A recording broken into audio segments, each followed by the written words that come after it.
All right, UFC Fight Night coming in Las Vegas. Bomfim versus Brown. High level fight here, getting us on to the next week with 322 taking place. Islam Makhachev versus Jack Della Maddalena. Really excited for that one, but I'm also excited for this one as well. I will be breaking down every single fight on this card, giving my picks and predictions. Little bit of betting insight as well, but let's get right into this fight. All right. Now, for this card, Robert Valentin has suffered a back injury and will be pulling out of the fight. Rumors are Dante Johnson will be stepping in to fill this spot. Dante Johnson is the problem. He just fought last week. Submission finish. He's been knocking other people out. This is a very scary situation for Jackson McVeigh. Now, Jackson McVeigh lost his UFC debut to Bruno Ferreira, who is 6-2 inside the UFC via armbar. He was 6-0 before his UFC debut, fighting majority in the LFA. He's a tall, lengthy fighter, coming in at 6'4", with a striking and BJJ base. All first-round finishes in every pro fight that he has had. 3 TKOs or 3 submissions. You know, pretty impressive. He's training out there with St. Charles MMA. He's sitting right now versus Robert Valentin at the plus 125 dog, and I honestly think if he goes against Dante Johnson, that line is going to widen very, very wide. Now, saying that he has that one fight in the UFC versus a very high level competitor, I don't think he's really gotten a chance to display his skill set, and this fight will be a second chance, win or lose. I'm gonna go with Dante Johnson winning by KO. This guy is a very good Brazilian Jiu-Jitsu guy, so I don't know if he's going to get finished on the ground like that, but he just got finished, submitted by Bruno Ferreira. But I think Dante Johnson's gonna really show that knockout power that he possesses, and he's gonna look to get this fight finished pretty quick. So Dante Johnson by knockout will be the decision for that. Let's move on. Let's get into the bantamweight division.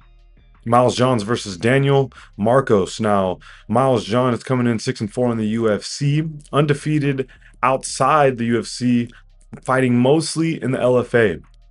He has a explosive boxing wrestling base. Training it right there at Marathon MMA. The things I'm seeing from the tape, he seems to close the distance pretty well. He has a wild overhand. He's able to get control time on the fence, get guys there, get them tired out. He is pretty short for the division, coming in at 5'7", so is Daniel Marcos. But Daniel Marcos just seems I don't know, he fights tall, I guess, to say the least. But yeah. Miles John, pretty decent fighter. I know he's coming in as a slight dog. I think he's sitting around like a plus 150 or something like that. Daniel Marcos is sitting at a minus 170 favorite. Now, Daniel Marcos, 5-1-1 inside the UFC. He was on a 17-0 fight win streak until facing the first loss to Montel Jackson by decision. Montel Jackson is a pretty good fighter. He's kind of walked through a lot of the division until Davison Figueiredo, so I think that's a pretty good loss to have on your record. Now, Daniel Marcos is a really good counter striker, really solid defense. He's training right there at American Combat. He does do consistent leg kicks that seem to affect people, and he does well during the exchanges. That's one thing I've seen during tape. He can do really well. He doesn't really push for the exchanges, but when they do come, he does very well. Stays composed, and he gets that volume out. And before the UFC, he was fighting in the 300 Sparta Fight League. Pretty good guys coming out of there. Good amount of experience. I'm gonna go Daniel Marcos by decision. He doesn't get a lot of finishes in the UFC that I've seen so far. I think he's just going to be the more technical striker. I think he's going to be able to avoid those wild overhands from Miles Johns. He might get tagged, but I don't see him going down off of just a few. And I think he's going to be able to avoid getting controlled on the fence.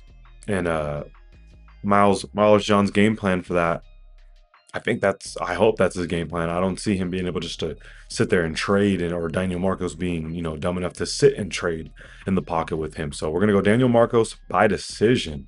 All right. Let's move on here. Let's get into the women's strawweight division. Tisha Pennington versus Denise Gomez. Now this is actually gonna, I think, play out pretty well. Tisha Pennington coming out the plus 165 dog. She's 11-7 in the UFC, but she has lost to some very respectful names. I would say good technical striking. I noticed she has pretty good blitzes. She throws a lot of volume, pretty high volume fighter, but she is open to getting taken down and getting controlled. She's training right there with a pound for pound fitness. In some of her fights, I've seen her get to the ground, not be able to get back up. She does really rely on her striking, but her striking is pretty polished, pretty well. I do like what I see, and she has a lot of that experience in the octagon. Now on the other side, we got Denise Gomez sitting at the minus 195 favorite. She's 5-2 in the UFC. She has 3 wins by knockout. It's an all right competition. She also has good blitzes. She has a pretty wild overhand. She closes the distance well. She gains control time on the fence. She's training over at Paraná Vale Tudo. I'm pretty sure that's back in Brazil right there, staying in the home country to train. And one other thing I noticed, she has some pretty nasty clinch work. And honestly, I want to go Denise Gomez. I do. I'm just gonna trust in the experience of Tisha Pennington and the technicality. That the technique is gonna play a big role in this, I think, and I think she's gonna be able to get a lot more volume. I'm gonna go Tisha Pennington by decision. I think she's gonna be able to avoid getting to the ground. It seems like it's improved as she's went. She did have a couple, some losing streaks early on, and I think she's looking to improve everything. So Tisha Pennington by decision. Now, this is another one I'm excited for right here coming in at the heavyweight bout. We got Josh Hokit versus Max Jimenez. I hope that's how you say that. Both of these guys are making their UFC debut. Now, Josh Hokit, one thing I do want to point out from him is he's an athlete. He is coming in. I want to say he got drafted by the 49ers. He was a wrestler and a football player at Fresno State. So, big, heavy wrestling. If that's a pretty good wrestling college right there. In his pro fights, he is 6-0. I believe they're all like first round or second round finishes. A good amount of them in the LFA. Pretty good fight league there. So I know he had a second round finish in Dana White's Contender Series with ground and pound elbows. So pretty scary looking dude. Max Jimenez, on the other hand, just heavy BJJ guy. He's coming in at the plus 300. Josh Hokit at the minus 400. It's hard for me to say whether I agree with those lines or not, because I haven't seen a lot from either of these guys. More from Josh Hokit, but I'm gonna say they can be pretty accurate. The fact that he does have the experience inside the MMA career. Now, the one thing I do want to point out from Max Jimenez is he has been on the mat with Gordon Ryan in a Brazilian Jiu-Jitsu setting. So I think that speaks a lot of volume for the knowledge and experience he holds on the ground. And I think it's a good matchup. Heavy wrestler, a really good, Brazilian Jiu-Jitsu practitioner. I want to say he might have fought in the Shogun League or something like that, and he was like 6-1. But I'm gonna go Josh Hokit by KO. I think the athleticism is gonna play a pivotal role in this bout. Max Jimenez, he could just accept guard and make a mistake. I don't think that's a smart thing to do with this guy, especially being a big heavyweight. And I think the athleticism, yeah, it's going to be the biggest part. He has the small amount of experience on a little bit higher level fight league. Yeah, he just looks like an animal. Yeah, Josh Hokett by TKO via ground and pound is what I'm gonna rock with. Coming in the women's bantamweight division, Mayra Bueno Silva versus Jacqueline Cavalcanti. Mayra Bueno Silva coming in at that underdog price tag plus 215. Jacqueline Cavalcanti coming in at the minus 265. I think these odds are pretty wide. Mayra Bueno Silva, she's 6-3-1 in the UFC, 4 wins by sub. She lost her last 3 bouts, and after a no contest, it was a doctor stoppage versus Macy Chiasen. But overall, she's lost to some pretty good competition. Like the best of the best, I would say.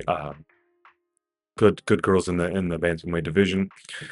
Really good BJJ. I'm noticing one thing I noticed also, she does fight with a pretty low guard and minimal movement on the feet.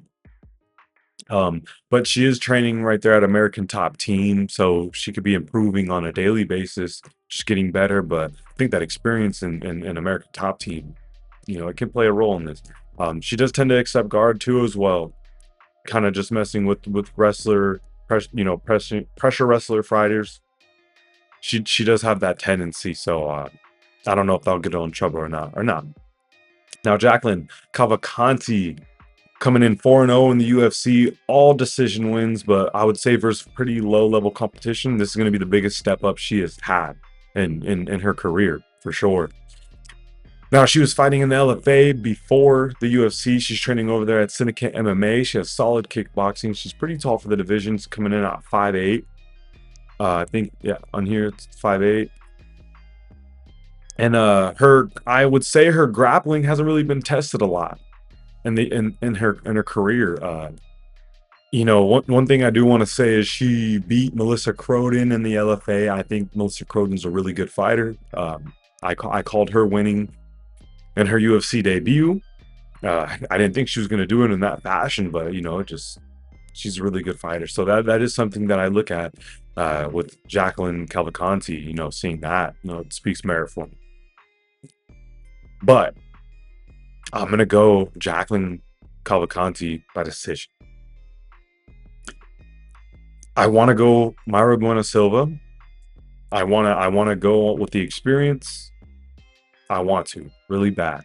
I think the value is there. I think the value is on the dog in this one. I don't think she should be that much of a favorite in this after getting 4 decision wins to very low level competition. But I think the volume from her in the striking department is going to play a big role. I think she's going to be able to avoid getting to the ground.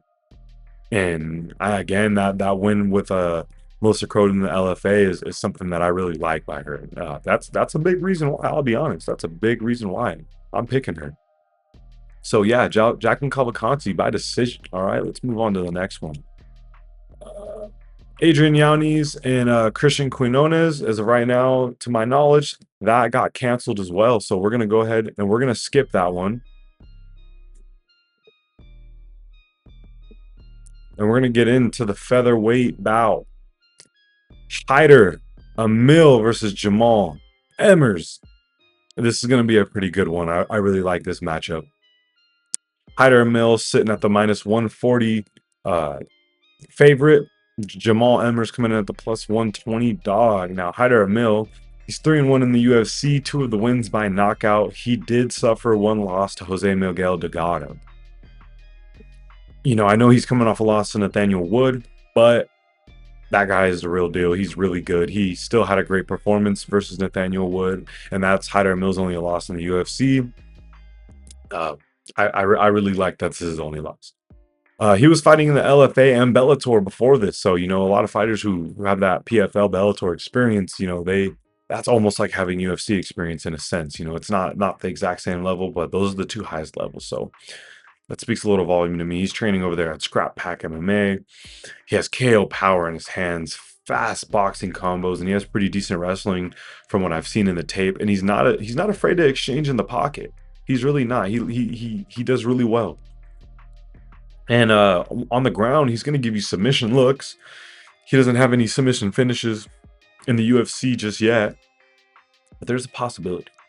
There's a possibility that can be coming soon. Now, on the other hand, Jamal Emmers coming in at 4-4 in the UFC has pretty respectable losses though, to some good competition. He's had a lengthy career outside the UFC though, fighting in the LFA, Hero FC, the RFA. So a lot of experience right there behind him. He's training over there at Pinnacle MMA. He has a tall stance, kickboxing, Muay Thai based. Throws knees in exchanges, sneaky kickboxing combos. A lot of front body kicks, and he does have decent ground game. So that's gonna make this fight a lot interesting. But overall, I'm gonna go with Hyder Emil by KO. Think those hands are gonna play a role. I think he's probably pissed off about that one loss that he suffered from a good guy, and he's gonna go out there and he's not gonna let the judges get to this. He's not gonna let the experience of Jamal Emmers play a role. He's gonna go out there and get this finish. I think that should be the game plan for him. And I want to say a nasty exchange, happening. Jamal Emmers playing into that game, not keeping distance, and getting into an exchange and Hyder Emil just dropping him. The boxing's going to play a big role. I really like his boxing and what I see. I think they're pretty equal when it comes to the ground. So I think they might want to stay away from that. Maybe he might shoot a takedown for the points. I don't know, but I want to say he's just going to use that explosiveness and get the finish in that pocket. All right. So Hyder Emil, KO. Now let's get into this next one. Now we're getting into the main card here with Christian Leroy Duncan versus Marco Tulio. There's money to be made on this, guys. This is going to be my first big dog call right here. Marco Tulio, he's looking good, but CLD, man. Now CLD coming in at the plus 165 dog. He's 5-2 in the UFC, 4 wins by knockout. Before the UFC, who's undefeated in the Cage Warriors. He's training over there at Range MMA Academy. All of his losses, there's pretty good competition. He showed all right ground defense to an extent versus Gregory Rodriguez, but Gregory Rodriguez is a different beast. And I think that loss it's not that bad. It's not that bad of a loss at all. He has really crisp boxing, and he seems to manage range really well. Good hand speed for a middleweight. And he had a good start versus that Gregory Rodriguez fight. In that first round, he looked really good. It ended up going to the ground, and I think that was what Gregory Rodriguez's plan was, to wear him down and get the striking of CLD compromised. And that plan played out pretty well. But again, it's Gregory Rodriguez. He's a beast. So, take that with what you will. Marco Tulio, on the other hand, coming at the minus 195 favorite. Now he's 2-0 in the UFC, 2 wins by knockout. He did have that knockout in the Dana White's Contender Series. Before coming into the Contender Series, he was fighting in the LFA, Press Combat, Future FC, so good experience around there. And majority of his wins in his professional career by knockout. He has really clean kickboxing. Training right there at Shoot Box with Diego Lima. I'm assuming that's back in Brazil as well. And he has a deep striking arsenal, a lot of spinning attacks, 1-2s, front kicks. And he doesn't mind getting in there in the pocket. And I think that is going to be his kryptonite. I think he needs to manage range. He needs to keep a safe distance, because if he gets in that pocket, CLD is going to put him to sleep. And that's going to be my pick, Christian Leroy Duncan by KO. Tulio he hasn't faced good competition like that. Yeah, this is a huge step up for him, and I don't think he's ready. CLD's been in there with some really good competition, and I think the hand speed of CLD compared to Marco Tulio is going to play a big difference in this fight. He's going to end up catching him. I don't know if the kicks are going to do as much damage as some people think they are, but yeah, I really like where this line is at. I like him at that plus 165 dog, because there's money to be made on this one, and that's going to be one of my big dog calls right there for the night. But I got a couple dogs winning on this one, so you know what I mean. CLD by KO. Now let's get over here into the men's bantamweight division. Ricky Simon versus Raoni Barcelos. Now, Ricky Simon is really good. Uh, Coming in at the -170 favorite. He's 10-5 inside the UFC, 3 subs and 2 KOs. All of his losses are very high level competition. Vinicius Oliveira, Mario Bautista, Song Young Dong. And to throw in there, his very first fight in the UFC, I believe it was Merab's as well. He finished. He subbed Merab.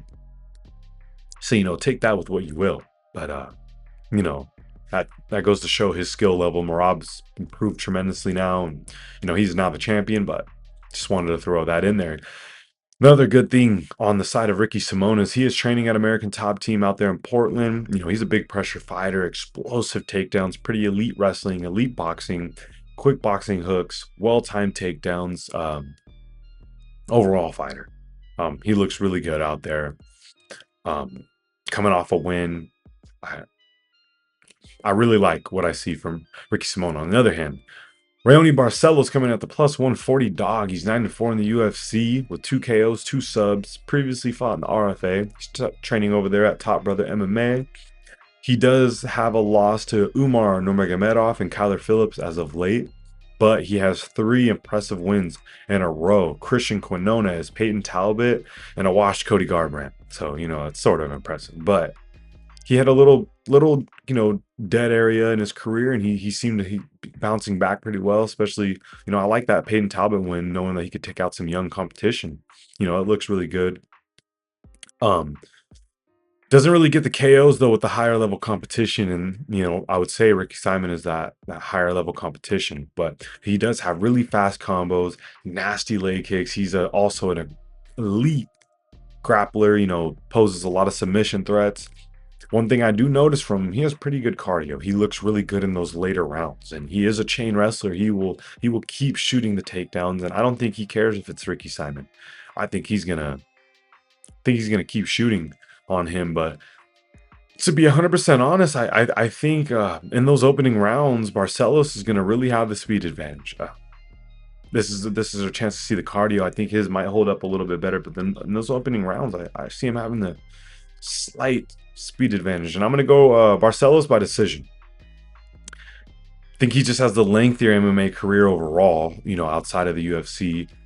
He's going to be a smidge faster than them opening rounds, and he has a good amount of momentum coming into this fight with that win streak. And I think he has the slight grappling edge, not the wrestling, but the grappling edge, and I think that's going to play a big role. So Barcelos by decision. All right. Let's get into this next fight. Sitting in the lightweight division, Chris Padilla versus Ismael Bomfim. He is the brother of the main fight of the evening, Gabriel Bomfim.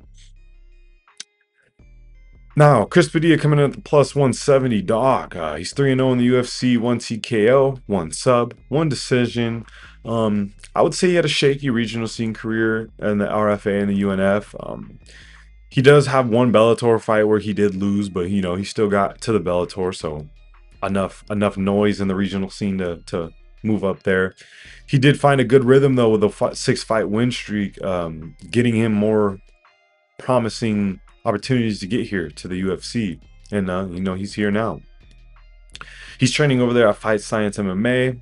He does fight with a high guard, and I think he does have kind of a small striking arsenal.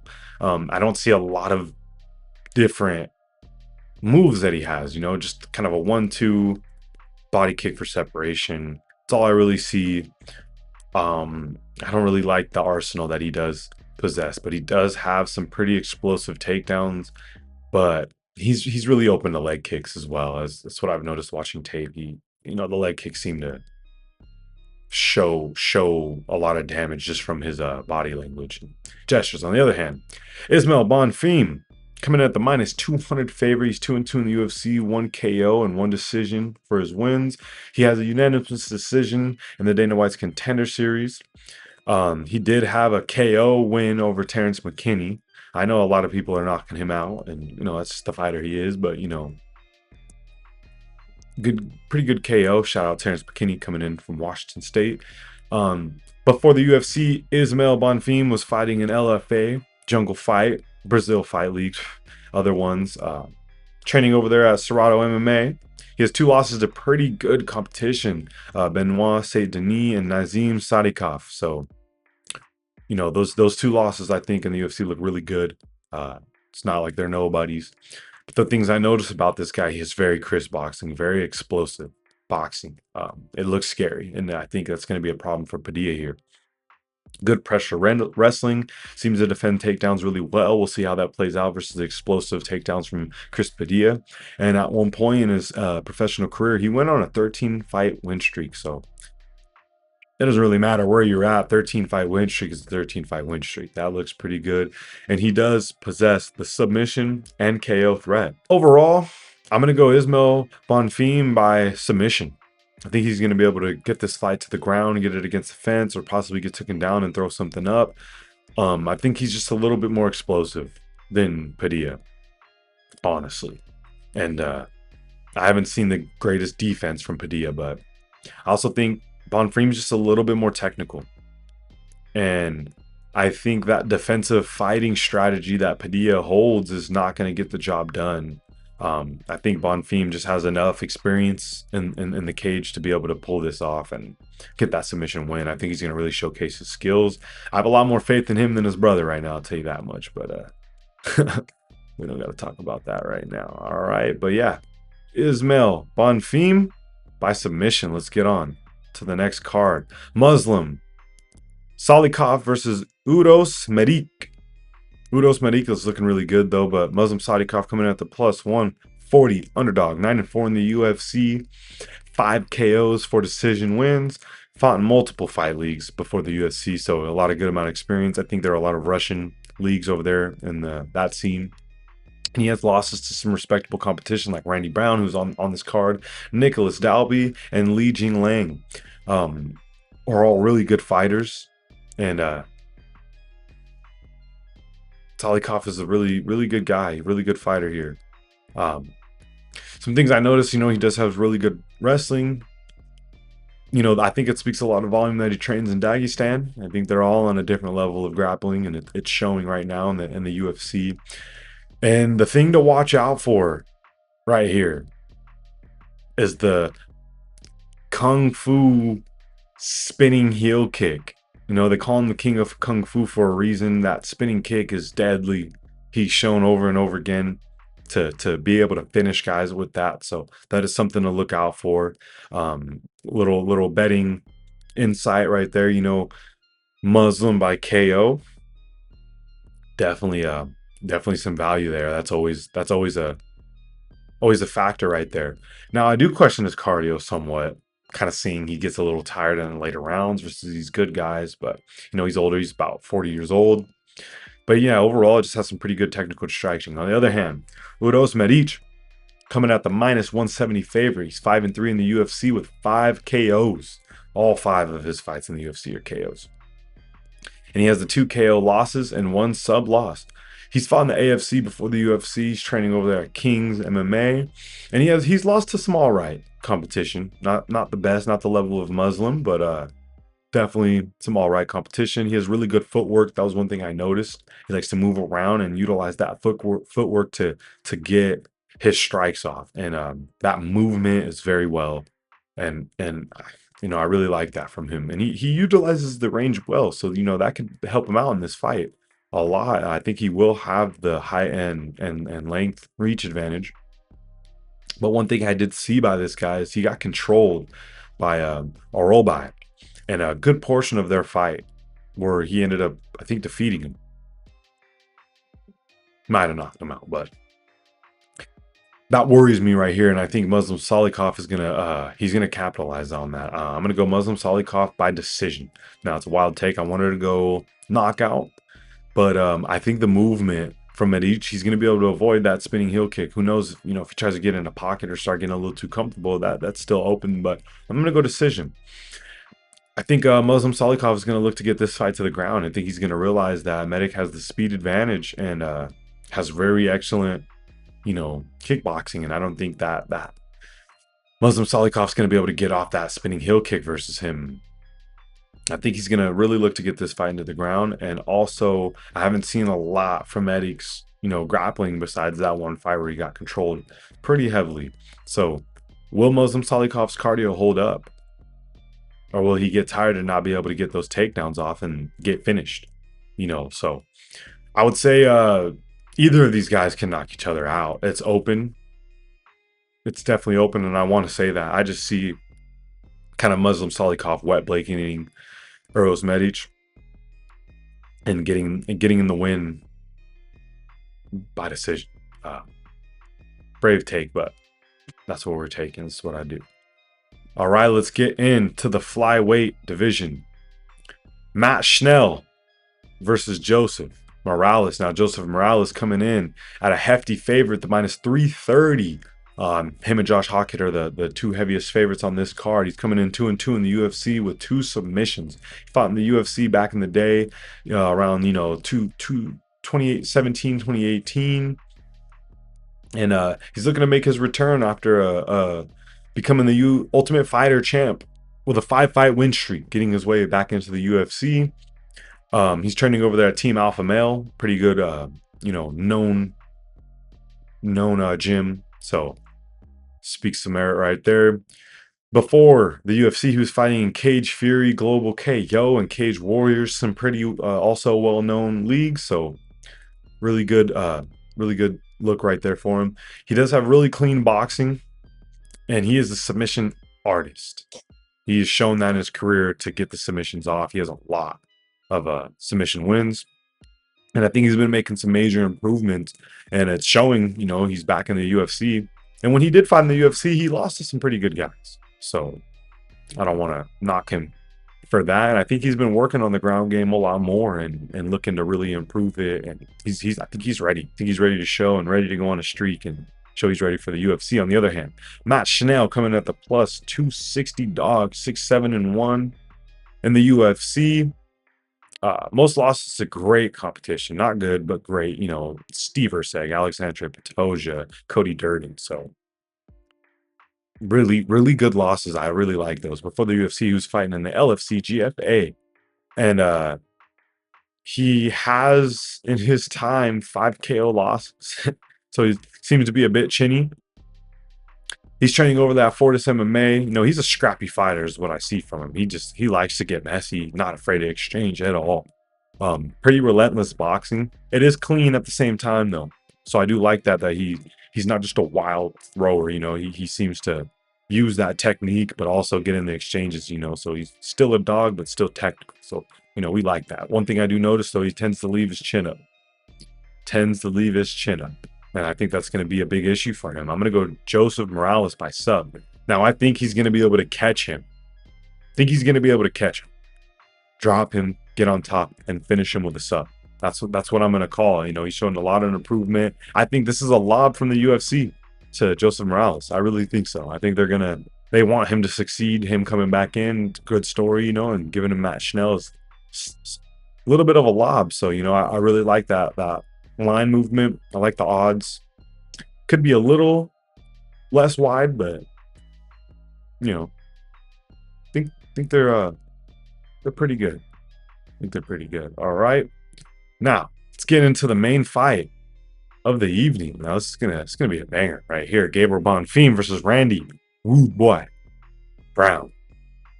Now Gabriel Bomfim coming in at the minus 180 favorite. He's 5-1 in the UFC, 4 subs, 2 decisions.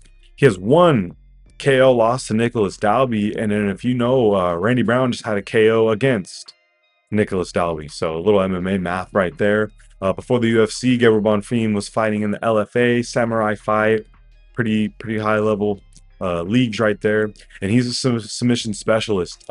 He loves getting those submissions wins. He's really good at it. He shows that in a lot of his fights now. He's training over there at Serato MMA as well. Very technical striker as well, but great grappling. And I noticed that when he does take down, they are powerful takedowns. There's has to be some level of damage done every takedown he gets on his opponents, and I think they feel that. And that can have a big role in this fight, and I think it will. One thing I noticed, though, when he does get in those exchanges and he feels he's in trouble, he's going to go to the ground. That is what I see he tends to do, and it's not a bad game plan. Most wrestlers tend to do that once they see they're in trouble. I think That's how this fight's going to play out. Randy Brown, he's coming in at the plus 150 dog. He's 14-6 in the UFC. He is the first to knock out Nicholas Dalby. He was never finished or knocked out prior to fighting Randy Brown. So it goes to speak a level of the power in his hands that he possesses. Now he's training over there at Budokan Martial Arts Academy. That could be back in Jamaica. I don't know where that's at. Maybe New York. I have no idea. But he was fighting in the ring of combat before the UFC. He has decent grappling defense. I wouldn't say great, but decent. Maybe he's making some improvements here. But one thing I noticed about him is his boxing isn't as crisp as Gabriel Bonfim's. It's pretty wild. He does make some wild strikes, but some guys with the power he has, that's just what they do. Long, a lot of range, but he likes to exchange. And I don't know how I feel about that. I guess he's just a dog, and he's a professional fighter with some good knockouts, so it could work for him. But I see that kind of being an issue right here, wanting to get in those exchanges. See that playing a bad part in this fight, honestly. He does have good head movement while pursuing, though. When he gets in there, he's kind of throwing a strike, ducking the head back and forth. And if you're not high level, you know those can affect you. But he does throw a good amount of volume, and I think if this fight goes far, Randy Brown's going to be able to get more of the volume off. But I'm going to go Gabriel Bonfim by submission. I think he's going to be able to avoid getting knocked out. I think he's going to be able to get this fight to the fence, wear him down, compromise that striking, and I think he's going to be able to eventually get this fight to the ground, get some ground and pound, having Randy Brown open up his neck or something of that nature and sinking in like a rear naked choke. That's what I think is going to happen here. The one thing I will say, though, Gabriel Bonfim doesn't really have a lot of super impressive wins. Randy Brown, I think, has been in there with a little bit better competition. But I think it's Bonfim's time. I think the style is going to really play the part in this. And yeah, Gabriel Bonfim by submission. Just want to say thank you guys for everyone who's watched this video. Make sure you go like, subscribe, leave me in the comments if you agree or disagree. Really appreciate you guys. It's going to really help for the channel. And I'll be back next week with the UFC 322 card. Big card. Hopefully I spend a lot of time on that and give you guys a lot of knowledge to go out and get your bets in or just watch the fights. I'm out here doing all the work so you guys don't have to. Make sure you go follow the Instagram. Subscribe to the Juice Reels. I got a Discord link in the Instagram where I'm posting pics. I'm posting, small betting tips and plays like that. So thank you guys again, and have a good one.